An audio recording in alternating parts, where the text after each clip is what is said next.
Hello everyone, welcome back to the channel and I am Simran Kaur Dhillon. तो मैंने एक community पोल लिया था जिसके ऊपर मैंने पूछा था कि किस टॉपिक पे इस बार मैं वीडियो बनाऊं। तो दो टॉपिक्स के ऊपर ना इक्वल आपके वो रहे सुझाव रहे। तो एक टॉपिक था कि मैं अपना फर्स्ट डे जो था मेरा केवीएस में जो मैंने ज्वाइन किया था उसके ऊपर बनाऊं, कुछ फ़ोटोज़ शेयर करूँ या कैसे बनाऊं। और सेकंड जो टॉपिक था वो था हॉलीडेज़ के ऊपर कि कितनी हॉलीडेज़ होती है। और थर्ड जो था कि क्या we have to only teach in English while we are in KVS. तो ये क्वेश्चन थे, 3 क्वेश्चंस। तो जो फर्स्ट वाला है अपने ऊपर बनाने का, उसे सबसे ज़्यादा पोल में उसे परसेंटेज मिली थी, बट मैंने वो वीडियो अभी नहीं बनाई। क्यों? क्योंकि एक कमेंट आया था, उन्होंने बोला कि मैडम हमें आपके ऊपर वीडियो नहीं देखनी है, हमें केवी के ऊपर वीडियो देखनी है, केवी के बारे में जानना है। तो अच्छा ठीक है, बना देंगे, उसी के ऊपर वीडियो बना देंगे। इस करके मैंने सोचा कि चलो ये वाली वीडियो बना देते हैं कि do we have to teach only in English while we are in KVS. पूरा दिन इंग्लिश में बात करनी होती है, पूरा इंग्लिश मीडियम में चलता है, क्या रहता है, कैसे पढ़ाते हैं, क्या माहौल रहता है क्लासरूम का, मैंने सोचा आपके साथ शेयर किया जाए। बट अगर आप फिर भी चाहते हैं कि फर्स्ट डे पे वीडियो बनाऊं तो मुझे ज़रूर बताइएगा, वैसे मैं बनाऊंगी। बाकी मेरा जो चैनल का पर्पज़ है वो ये है कि जो आप चीज़ कहेंगे उसी चीज़ पे वीडियो आएगी, वरना कोई पर्पज़, ऐसा कुछ पर्पज़ नहीं है। जैसे कि आप क्या जानना चाहते हैं वो चीज़ आपको दी जाएगी। जो भी आप कमेंट करेंगे, क्वेश्चन पूछेंगे, अभी मेरे पास क्वेश्चन आ रहे हैं, कमेंट्स आ रहे हैं, वो आप तक पहुँचाए जाएंगे सभी के सभी। तो आज का जो टॉपिक है वो है कि do we have to only teach in English while we are teaching in KVS. हम सिर्फ इंग्लिश को यूज़ कर सकते हैं? अगर हमें बाई चांस इंग्लिश थोड़ी हमारी ऊपर नीचे है तो हम नहीं पढ़ा सकते क्या इंग्लिश? तो इस क्वेश्चन का आंसर है जी हाँ और नहीं। आप कहेंगे कैसा जवाब है मैम, ये भी आप क्या गोलमोल वीडियो बनाई है क्या, कोई आंसर नहीं मिलेगा हमें और हम फिर इस वीडियो के बाद सोचते रह जाएंगे कि भाई क्या इंग्लिश में पढ़ाना है, हिंदी में पढ़ाना है, क्या करे क्या ना करे। तो नहीं जी, ये वीडियो बिल्कुल स्पष्ट है, बिल्कुल साफ है, ऐसा ही होता है, वही चीज़ बताई जा रही है आपको। तो हाँ और ना दोनों का मतलब मैं आपको बताती हूँ। अगर तो आप नॉर्थ ईस्ट में पोस्टेड हैं या आप साउथ में कहीं पोस्टेड हैं तो वहाँ की जो लैंग्वेजेस हैं बिल्कुल अलग होती हैं। आप जानते हैं कि हर रीजन की अपनी अपनी लैंग्वेज है, उसी को ही ज़्यादा वहाँ प्रैक्टिस किया जाता है। अब एक टीचर जो है हरियाणा से उठकर साउथ में पढ़ाने जा रहा है या दिल्ली से उठकर कहीं नॉर्थ ईस्ट में पढ़ाने जा रहा है तो उसको दिक्कत नहीं आएगी, ये हम सब जानते हैं कि दिक्कत आती है। आप नॉर्मली भी कहीं शिफ्ट होते हैं तो वहाँ भी दिक्कत आती है। तो उस ऐसे सिचुएशन के लिए इंग्लिश जो है एक मीडियम ऑफ कम्युनिकेशन का काम करता है। आप अगर ऐसी जगह पे पोस्ट होते हैं तो ना तो बच्चों को हो सकता है अच्छी तरह आपकी हिंदी समझ आ रही हो, ना हो सकता है आपको उनकी बात समझ आ रही हो। इवन कलीग्स के साथ भी हो सकता है कि आपको उनकी एग्जैक्ट बात ना समझ आती हो, वो भी थोड़ा मिक्स बोलते हो या आपके कलीग्स इंग्लिश बोलते हो। तो मैं अगर आपको ये नहीं कहूँगी कि आप बिल्कुल भी इंग्लिश नहीं समझते या बिल्कुल भी इंग्लिश नहीं बोल पाते, तो आपको दिक्कत आ सकती है अगर आपको साउथ मिलता है या फिर नॉर्थ ईस्ट मिलता है। पर बहुत ज़्यादा दिक्कत नहीं आती, क्योंकि मेरे साथ भी कुछ ऐसे टीचर थे जो इंग्लिश का प्रयोग काफ़ी कम करते हैं, बहुत कंफर्टेबल हैं और अच्छी बात है, वो हिंदी में बहुत अच्छे हैं, बहुत कंफर्टेबल हैं और वो साउथ में भी रहकर आए हैं और वो बहुत अच्छे से वहाँ पर रह के आए हैं, कोई इतनी दिक्कत नहीं आई है। तो अगर आप सोचोगे सिर्फ इंग्लिश के बेसिस पे मैं केवीएस ना ज्वाइन करूँ क्योंकि केवीएस जो है इंग्लिश प्रोमिनेंसी रहती है, ऐसा कुछ नहीं है। हाँ, आप ये बात सोच के चलिए कि आप ही को सुविधा होगी अगर आप इंग्लिश को बोल पाएंगे या समझ पाएंगे, बेसिक इंग्लिश को, हार्ड इंग्लिश नहीं बोल रही मैं, अगर आप उसको बोल और समझ पाते हैं ना तो वो आपके लिए बहुत अच्छा रहेगा। आपकी पोस्टिंग साउथ में आ जाती है, नॉर्थ ईस्ट में आ जाती है, मीडियम ऑफ इंस्ट्रक्शंस है या फिर मीडियम ऑफ कम्युनिकेशन कह लो, बच्चों के साथ, कलीग्स के साथ या आसपास जहाँ भी आप रह रहे हो उनके साथ जो है हिंदी की बजाय अगर इंग्लिश आपको आती होगी तो थोड़ा ईजी हो जाता है, थोड़ा सरल हो जाता है, आपके लिए भी आसान होता है और उनके लिए भी होता है। बट वही कहूँगी, आप कई सारे यूट्यूब चैनल पे देखते हैं जो टीचर हैं केवी के, वो कहीं साउथ में है और कहीं है उनकी वो हिंदी में ही बात करते हैं। बट फिर वही कहूँगी, बिल्कुल गोल नहीं होने चाहिए कि आपको इंग्लिश आती ही नहीं है, बिकॉज आप टीचर बन रहे हो, आपको 5वीं तक तो इंग्लिश पढ़ानी है, तो वहाँ उस लेवल का होना चाहिए कि आप पढ़ भी रहे हो, समझ भी रहे हो और समझा भी रहे हो। सेकेंड चीज़, केवी के अंदर बहुत ज़्यादा इंस्पेक्शंस होती हैं, एक आपकी हर साल 2 से 3 इंस्पेक्शंस रहती ही हैं, डीसी आ सकते हैं, एसी आ सकते हैं, तो उसके लिए आपको ऑब्वियसली 5वीं तक की हर एक चीज़ आनी चाहिए, उसमें इंग्लिश भी है। तो आप इंग्लिश की किताब से पढ़ के, कविता पढ़ के सुना पा रहे हैं, सुन पा रहे हैं, बच्चों को समझा समझा पा रहे हैं और लिखवा पा रहे हैं, ये आपकी मेन पर्पस है। आपका जॉब डिमांड करता है इस चीज़ को, राइट। हर जॉब कुछ ना कुछ डिमांड करती है, आपकी जॉब ये डिमांड करती है। तो उस लेवल का आपको अंडरस्टैंडिंग होनी चाहिए, इतनी इंग्लिश हमें आनी चाहिए। और वहीं कहीं आप जॉब करते हैं नॉर्थ में अगर आप हरियाणा, राजस्थान, है ना, आप जम्मू पंजाब चले जाते हैं, ऐसी जगह पे चले जाते हैं, वहाँ पर आपकी हिंदी जो है बहुत कारगर रहती है। आप हिंदी का यूज़ कीजिए, कोई दिक्कत नहीं है। कोई आपको ऐसे नहीं कहेगा कि नहीं फ़ाइन लगेगा अगर आप हिंदी बोल रहे हो, ऐसा कुछ नहीं होता। अगर मैं टोटल बात करूँ कि पढ़ाने में आपको क्या यूज़ करना है, ये एक सब्जेक्टिव अप्रोच होती है टीचर की। अब मैं थी तो मैं अपनी क्लास में बाइलिंगुअल चलती हूँ, आधी चीज़ मैं हिंदी में बोलती हूँ और आधी चीज़ मैं इंग्लिश में बोलती हूँ। ताकि मेथड भी है इंग्लिश टीचिंग का, जिसमें आप बाइलिंगुअल चलते हो, बच्चों को समझ आता है अच्छा ये मैम ने वर्ड ऐसा इंग्लिश में बोला। मैं बोला कि बेटा you can write from here, you can start writing now, आप शुरू कर सकते हो लिखना। तो उन्हें समझ आ जाएगा कि कौन से वर्ड का क्या मीनिंग है। जब आप इन चीज़ों को, कुछ सेंटेंसेस को डेली प्रयोग में लाएंगे तो बच्चों की वोकैबुलरी भी बढ़ती है। तो ये चीज़ों का एज अ टीचर हमें देखना होता है कि हमें उसे किस लेवल पे लेके जाना है, हमें यूज़ करना होता है। तो कहीं भी स्ट्रिक्टली ऐसा नहीं है कि आप मीडियम ऑफ इंस्ट्रक्शन जो है स्ट्रिक्टली इंग्लिश लेकर चलेंगे, ऐसा नहीं होता। आप उसको हिंदी में भी लेके चल सकते हैं बहुत सुविधा के साथ, बहुत अच्छे से। कोई आपके ऊपर ऐसे मेमो नहीं आ जाता है या रिमांड नहीं होती अगर आप इंग्लिश का प्रयोग नहीं करते हैं। बट बहुत अच्छा रहेगा कि आप उसे एक अच्छे लेवल पे समझ सकते हैं और प्रोसेस कर सकते हैं और दूसरे को समझा भी सकते हैं। बच्चों को मैथ्स पढ़ा रहे हैं, SST पढ़ा रहे हैं, साइंस पढ़ा रहे हैं 5वीं में, तो आप वहाँ पर किस लैंग्वेज को यूज़ करेंगे? तो आप वहाँ पर इंग्लिश मीडियम का यूज़ करेंगे। आप इंग्लिश मीडियम में उन्हें पढ़ाएंगे और साथ ही साथ आप अपना मीडियम ऑफ इंस्ट्रक्शन जो है हिंदी रख सकते हैं। बट अगैन क्योंकि बच्चे इंग्लिश में लिख रहे हैं, बाइलिंगुअल चलना पड़ेगा। दूसरी बात, आपको इंटरव्यू से पता चल जाएगा। इंटरव्यू में आपसे पूछा जाता है, हिंदी के कुछ शब्द लिखवाए जाते हैं, इंग्लिश के कुछ शब्द लिखवाए जाते हैं। वो आपसे बीच में इंग्लिश में भी बात करते हैं, हिंदी में भी बात करते हैं। आपको भी बीच में हिंदी बोलनी होती है, इंग्लिश बोलनी होती है, ताकि वो जान सके कि आपको कितना आता है। अगर आपने मेरी इंटरव्यू वाली वीडियो नहीं देखी है जिसमें मैंने एक्सप्लेन किया मेरा इंटरव्यू कैसे किया, तो डिस्क्रिप्शन बॉक्स में लिंक है, आप उसमें ज़रूर देखिए। तो वहाँ मैंने बताया था कि I was prepare totally in English. I was ready कि मेरा इंटरव्यू जो एक इंग्लिश मीडियम में है, ऑब्वियसली मेरा इंग्लिश में होने वाला है सब कुछ। When I got seated there and they just started talking to me in Hindi and initially I was like अच्छा मैं तो हिंदी इंग्लिश मीडियम सोच के गई हूँ तो मैं तो इंग्लिश में बोलूँगी।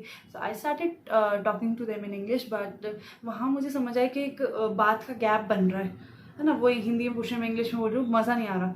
तो I just switch to Hindi. लहजे में मुझसे बात कर रहे थे जो प्रोफेशनलिज्म से, उसी प्रोफेशनलिज्म पे जाके मैंने उनसे हिंदी में बात करी थी। विद टाइम वो बहुत इजी हो गए थे मेरे साथ ऑब्वियसली, बट शुरू में वो इंटरव्यू काफ़ी टफ रहा। और साथ ही में दे सेड टू मी अच्छा आप खड़े हो जाओ, और मेरे सामने 1st to 5th की 5 सब्जेक्ट की, मतलब ऑब्वियसली 1st to 3rd की हिंदी इंग्लिश मैथ्स की और 4th 5th की 5 सब्जेक्ट की NCERT की किताब रखी थी और बोला कि आप अब इसमें से कुछ पढ़ाओ। तो ऑब्वियसली मैं पहले ही सोच के गई थी मुझे क्या करना है। मैंने सीधा I think so 3rd class की इंग्लिश की बुक उठाई। मुझे उसमें पेज नंबर भी याद था मुझे। ट्रेन करके एक पोम थी तो मैंने वो उठाई थी और मैंने उसे पढ़ाना शुरू किया था। और मैंने इंग्लिश में स्टार्ट किया था क्योंकि इंग्लिश पढ़ा रहे हैं। देखो मैंने वहीं पर अपना ये जो मैं वीडियो है ना वो मैं रियल बेसिस पे बता रही हूँ, कोई एक्सपेरिमेंटेशन नहीं, कोई कहीं से सुना नहीं।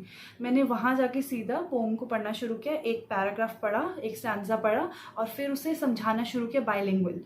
बीच में हिंदी बोल रही थी, बीच में इंग्लिश बोल रही थी। और एक चीज़ की जो जैसे आप मेरे कॉमेंट सेक्शन में भी जो चीज़ लिखते हैं उससे मुझे एक एज मिला, जो कि आप मुझे बोलते हैं कि वॉइस, हाँ वॉइस इसलिए आपको अच्छी लगती है क्योंकि मैं वॉइस मॉड्यूलेशन जानती हूँ, कहीं ना कहीं वो मैंने यूज़ की है शुरू से ही, शायद इसलिए आप मेरी वीडियोस भी देखते हैं। तो वॉइस मॉड्यूलेशन का यूज़ जो है टीचिंग में बहुत ज़रूरी है। अगर आप वॉइस को मॉड्यूलेट नहीं कर पा रहे, इंटोनेशन हाव भाव नहीं है, तो एक पॉइंट के बाद हर एक चीज़ बोरिंग हो जाती है, आपके लिए भी, मेरे लिए भी और बच्चों के लिए तो क्यों नहीं। सो वो चीज़ का मैंने यूज़ किया था वहाँ पर और इतना अच्छा इंटोनेशन और वो सब रहा था कि मैंने पूरी पोम पढ़ाई थी, उसका सार समझाया था, ऑथर के बारे में बताया था। And then they call me, मतलब वो 1 मिनट के लिए भी नीचे नहीं हुए कि वो कुछ जो भी कर रहे हैं कि एक टीचर पढ़ा रहा है पढ़ाने दो, अपना काम करे, ऐसा कहीं नहीं हुआ। वो पूरा उन्होंने मेरा बच्चों की तरह उन्होंने मेरा पूरा देखा था कि मैंने कैसे पढ़ाया। जब मैं आके बैठी थी तो one of the jury she was very happy with me and she said, और तो मुझे पता नहीं सिलेक्शन का, but you have very great voice और बच्चों को तुमसे पढ़ने में बहुत मज़ा आएगा। So that was the best thing that I have ever heard in my life. Obviously वो कोई प्रोमिनेंट मेंबर थी। सो ये मेरे लिए बहुत अच्छी चीज़ निकल के आई। तो आपको अपनी वॉइस के ऊपर अगर आप काम करते हैं और आप चाहते हैं कि आप पूरी लाइफ टीचिंग में ही रहेंगे तो आपको उसका बहुत फ़ायदा भी मिलता है, ठीक है। तो वॉइस मॉड्यूलेशन अगर आप अच्छे से कर लेते हैं, अच्छे से बोलते हैं, तो बच्चों को चाहे आप हिंदी में बोल रहे हो चाहे इंग्लिश में बोल रहे हो, उन्हें बात उतनी ही समझ आती है अच्छे से अगर आप उसे डिलीवर कर पाते हैं। ये एक इम्पॉर्टेंट पॉइंट है जो अंडरलाइंग रह जाता है, जो ढका रह जाता है, अंडर द कवर्स रहता है व्हेन वी टॉक अबाउट किस मीडियम में पढ़ाना है। जिस मीडियम में बच्चा समझता है हमें उस मीडियम में पढ़ाना है। अगर आप मदर टंग नहीं जानते तो देयर मस्ट बी अ बीच का लैंग्वेज जो दोनों आप और बच्चे जिससे कनेक्ट करते हो, तो हमें बताइए तो हमें वो भी सीखना पड़ेगा। मैं बताऊं तो क्योंकि हमें KVS जो कहते हैं कि वो पूरे इंडिया में हमें कहीं भी पोस्ट कर सकता है, तो उसके साथ साथ हमारे ऊपर एक रिस्पॉन्सिबिलिटी आती है कि हमें हिंदी एंड इंग्लिश हम दोनों में बात कर सकें एक साधारण वे में। आई डोंट वांट टू से यू कि आप बिल्कुल फ्लुएंट इंग्लिश स्पीकर हों या फ्लुएंट हिंदी स्पीकर हो। जैसे बहुत सारे बच्चों का आता है कि मैम हम लोग जो ओडिशा से पढ़े हैं, हम तो वहाँ के रहने वाले हैं, हम तो यहाँ के रहने वाले हैं, तो हम कैसे करें। आपको हिंदी इंग्लिश दोनों लैंग्वेज में बात करना, समझना और समझाना आना चाहिए, क्योंकि ये जो दो चीज़ें हैं ये नेसेसरी है। अगर आप कहीं भी इंडिया में पोस्टेड होते हो तो आप कम्युनिकेट कैसे करेंगे, आप खुद इस चीज़ का जवाब दीजिए, आप कम्युनिकेट कैसे करेंगे। और एजुकेशन और टीचिंग में है क्या सबसे important, communication of knowledge, communication of learning, right. तो उसके लिए आपको इन दो चीज़ों पे ग्रिप होनी ज़रूरी है। ये आपका कर्तव्य है कि आपका इन दो लैंग्वेजेस पे ग्रिप रहे। I don't want you to be like too fluent, है ना, कि आप बिल्कुल परफेक्ट हो जाओ, ऐसा नहीं है। हमें विदेशी नहीं बनना है, इंग्लिश इतनी तगड़ी नहीं सीखनी, उतनी कि आप समझ सको और समझा सको। ये मेरी टैगलाइन है इस वीडियो की, समझ सको और उन्हें समझा सको। मल्टीलिंग्विज्म के बारे में बहुत कुछ पढ़ा होगा कि भी आपको रियल एस्पेक्ट देगा मल्टीलिंग्विज्म का। आपकी क्लास में भांति भांति के बच्चे होंगे, कई साउथ से, कई ईस्ट से, कई वेस्ट से, है ना, और एकदम मिक्स्ड कल्चर बच्चे बैठे होंगे। और कई बार उनको आपकी बात समझ नहीं आएगी, बोलेंगे क्या बोला, है ना, बड़े क्यूटली वो बोलते हैं कि मैम क्या बोला, समझ नहीं आया। तो आप उनको फिर रिपीट करके बताओगे कि ये बोला था मैंने। कई बार पूछेंगे ma'am can you just repeat it in English. आप इंग्लिश में रिपीट करना जानते हो कि आपको पता हो कि आप अगर सेंटेंस भी अच्छे से बिल्कुल परफेक्ट फ्रेम नहीं कर पा रहे तो उन्हें मैसेज कन्वे कर पा रहे हो, इतनी इंग्लिश तो हमें आनी चाहिए। लास्ट पॉइंट जो मैं बोलूँगी इस वीडियो का वो ये है कि अडेप्टेशन। जहाँ भी आपकी पोस्टिंग होती है, जहाँ भी आप जाते हो, अगर हम लैंग्वेज की बात करें और बाकी चीज़ों की बात नहीं करें, लैंग्वेज की बात करें तो आप अडेप्ट कर लेते हो। आपकी टंग जो है अडेप्ट कर लेते हो जब आप नई जगह पे जाते हो। आपके ईयर्स अडेप्ट कर लेते हैं, आपको समझ आ जाता है कि वो क्या कहना चाह रहे हैं, आपसे क्या पूछ रहे हैं। अगर आप बच्चों के साथ over a period of time रहते हो, हम उनके लहजे से, उनके बोलने से, उनकी कहने के तरीके से, हम हर एक चीज़ से टीचर जो है जो समझ जाते हैं कि बच्चा क्या कहना चाह रहा है। तो इतनी परेशान होने वाली बात नहीं है कि आपको बिल्कुल समझ ही नहीं आएगा कि क्या हो रहा है। बाकी जो सराउंडिंग्स हमें धीरे धीरे सिखा देती हैं हर चीज़ के बारे में। हमारे कलीग्स जो हैं, देखो KVS का स्टाफ बहुत अच्छा होता है क्योंकि सब कहीं ना कहीं दूर रह के आए होते हैं या फिर दूर आए होते हैं अपने घरों को छोड़ के, पता नहीं कितनी परेशानियों के बाद, तो सब एक दूसरे को समझते हैं। तो जब आप कहीं नई जगह जाओगे तो बिल्कुल ऐसे मत सोचना कि भाई क्या है, मुझे तो कोई पूछ नहीं रहा, मुझे आएगा कैसे, मुझसे कौन बोलेगा, मैं क्या करूँगी, क्या करूँगा। इतना करेज करना पड़ेगा कि जाके देखना पड़ेगा। अगर आपकी वो ड्रीम जॉब है KVS तो कि आपको करेज करना पड़ेगा कि जाके देख के आते हैं कैसा होता है। और अगर कल को आप बहुत अच्छा करते हैं तो आप वहाँ से बहुत आगे भी जा सकते हैं ना। वहाँ पर HM की पोस्ट में निकलती हैं, वो भी एक अच्छी पोस्ट है। और TGT PGT प्रिंसिपल वगैरह वो सब तो होती हैं। हाँ, इस चीज़ को एक्सपीरियंस करना पड़ेगा। और सिर्फ इस बेस पे डरना कि पढ़ाना कैसे, किस मीडियम में पढ़ाना है, कोई फ़र्क नहीं पड़ता। मैं खुद बहुत परेशान हुई थी बट उसका कोई फ़ायदा नहीं हुआ। जब वहाँ पहुँचे तो एकदम बढ़िया सा सब रहा। जितना बढ़िया कर सकते थे उतनी कोशिश पूरी रखी। कोई भी स्ट्रिक्ट आपके ऊपर कंपल्शन नहीं लगाएगा कि भाई नहीं इंग्लिश में बात मत करो, हिंदी में मत करो, या हिंदी में बात करो इंग्लिश में मत करो। ऐसी कोई भी कंपल्शन कहीं भी नहीं लगाई जाती है तो वो जस्टिफाइड नहीं है, बट ऐसा नहीं होता जनरली। सो इस वीडियो में इन शॉर्ट मैंने आपको इस चीज़ को कन्वे कर दिया कि आप इंग्लिश को समझ सके, पढ़ सके और साथ ही में हिंदी को समझ सके, पढ़ सकें। इतना आपको अपने आपको सशक्त बनाना है, क्योंकि ये आपका टीचिंग का एक टूल है। अगर आप वो टूल ही नहीं है तो आप काम कैसे करोगे। कारपेंटर के पास टूल नहीं है तो वो काम कैसे करेगा, चाहे उसे कितनी भी कला आती है, उसे टूल तो चाहिए ना। तो ये जो है टूल है, लैंग्वेज एक टूल है और इसका यूज़ करिए, इसको पढ़िए, समझिए। आपको लगता है कि ठीक है मुझे थोड़ी इंग्लिश सीखनी है तो सेंटेंस बिल्डिंग वगैरह सीखिए। एक कंचन केसरी जी आई थिंक सो है, उनका चैनल है जिस पे वो इंग्लिश सिखाती हैं। बहुत अच्छा चैनल है और वो आप फॉलो कर सकते हैं। मैं अपनी हर वीडियो में कुछ अच्छे चैनल्स आपको ज़रूर बताती हूँ, तो आप उनका चैनल फॉलो कीजिए। उनके चैनल पे इंग्लिश लर्निंग, बेसिक इंग्लिश शब्द है ना, और बेसिक इंग्लिश को कैसे बोला जाता है, स्मॉल सेंटेंस मेकिंग कैसे होती है, डेली लाइफ में क्या क्या इंग्लिश यूज़ होती है वो वहाँ बताया जाता है। और अगर आपको मुझसे इस बारे में कोई गाइडेंस चाहिए तो आप मुझसे भी ले सकते हैं।